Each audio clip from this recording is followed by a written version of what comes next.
Students, economics with doctor प्रशांत खरे में आपका स्वागत है। आज हम सेमेस्टर 6 के स्टूडेंट के लिए, जैसा कि मैंने बताया था, एक नया सीरीज़ मैं ला रहा हूँ हिस्ट्री ऑफ इकोनॉमिक थॉट में। तो आज हम लोग देखेंगे दादा भाई नौरोजी के आर्थिक विचार।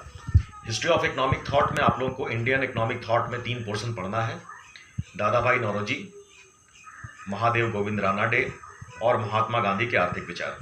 आज हम लोग डिस्कशन करेंगे दादा भाई नौरोजी के इकोनॉमिक थॉट में। सेमेस्टर 6 के स्टूडेंट के लिए ये बहुत इंपॉर्टेंट है कमिंग एग्जामिनेशन के लिए, क्योंकि इस टॉपिक से आपको ग्रुप सी या ग्रुप बी में क्वेश्चन पूछे जाने की संभावना है। तो आइए हम लोग डिस्कस करते हैं महादेव गोविंद रानाडे से पहले दादा भाई नौरोजी। आज का टॉपिक दादा भाई नौरोजी है। दादा भाई नौरोजी से इस टॉपिक से क्या क्या क्वेश्चन आपसे पूछा जाएगा और आप उसको किस तरह से कवर करेंगे, आइए इस पर हम लोग डिस्कशन करते हैं। इंडियन इकोनॉमिक थॉट में सेमेस्टर 6 में आज हम लोग डिस्कस कर रहे हैं दादा भाई नौरोजी। दादा भाई नौरोजी इस टॉपिक में कुछ मेन कंटेंट है जो आप लोग के लिए बहुत इंपॉर्टेंट है। जैसे ग्रुप ए में आपसे ये पूछा जा सकता है कि प्रॉमिस ऑफ इंडिया किसे कहा जाता है, यानी भारत की आशा।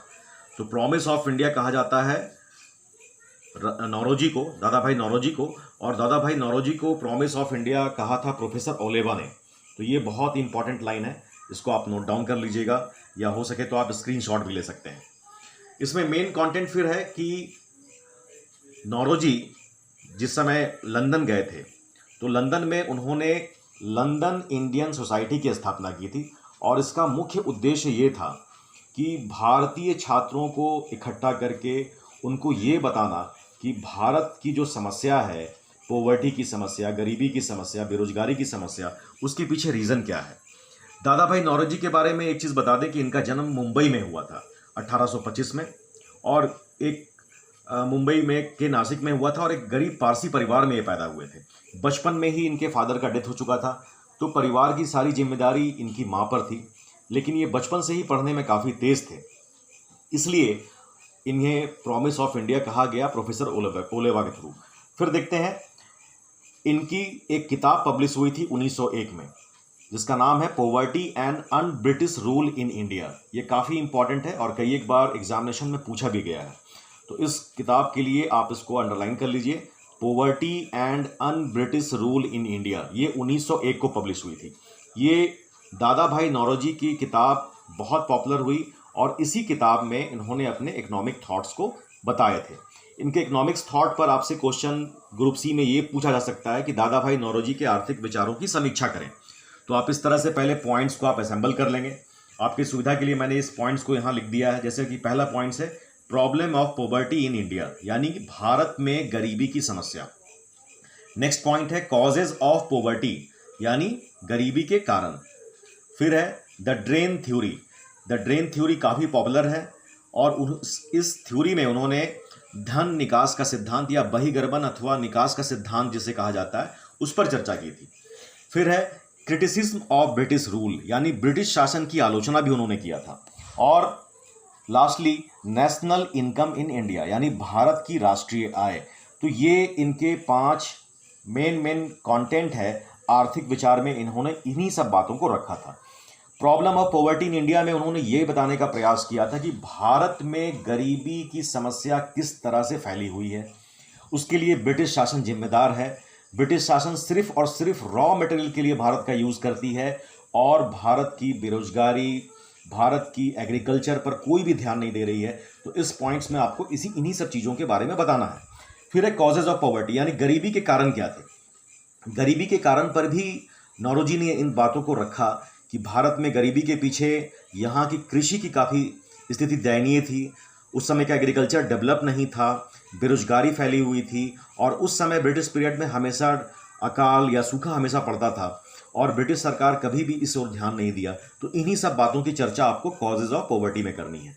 फिर है द ड्रेन थ्योरी। यह ड्रेन थ्योरी बहुत इंपॉर्टेंट है, खासकर ग्रुप बी के लिए। ग्रुप बी में कभी कभी आपसे पूछा जा सकता है कि द ड्रेन थ्योरी के कंसेप्ट को क्लियर कीजिए। तो ये दादा भाई नौरोजी का दिया हुआ थ्योरी है। इसमें बेसिकली आपको ये बताना है कि भारत का धन, भारत का वेल्थ किस तरह से ब्रिटिश इंडिया अपने इंग्लैंड की तरफ भेज रही थी, और उस पैसे को अगर चाहती तो वो इंडिया में अच्छी तरह से इन्वेस्ट करके अच्छी तरह से इंडिया का डेवलपमेंट कर सकती थी।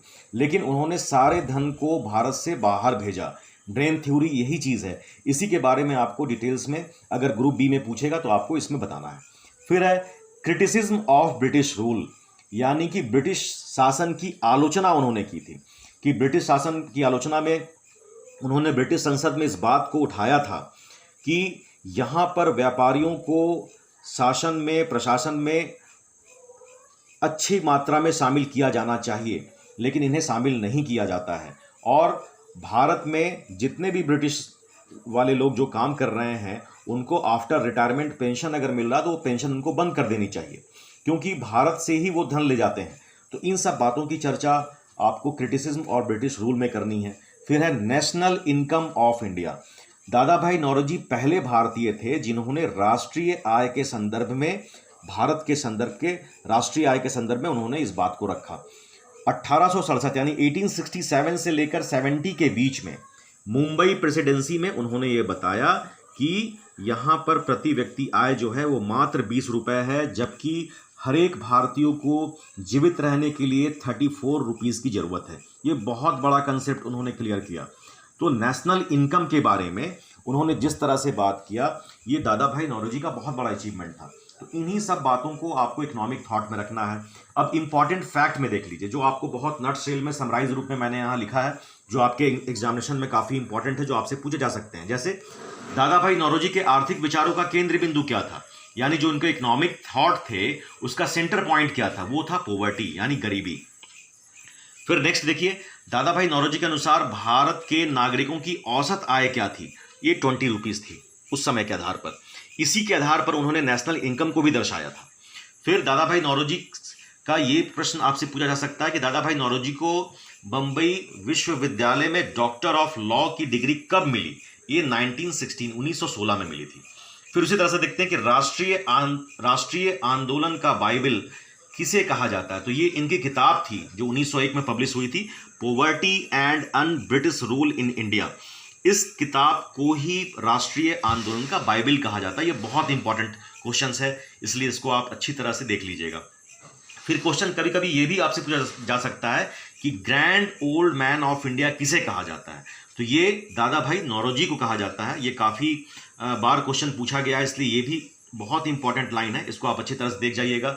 और भारतीय राजनीति के पितामह किसे कहा जाता है, तो वो भी दादा भाई नौरोजी हैं। तो इस तरह से दादा भाई नौरोजी पर आप बहुत समराइज वे में, नट सेल में इस तरह से तैयारी कर सकते हैं।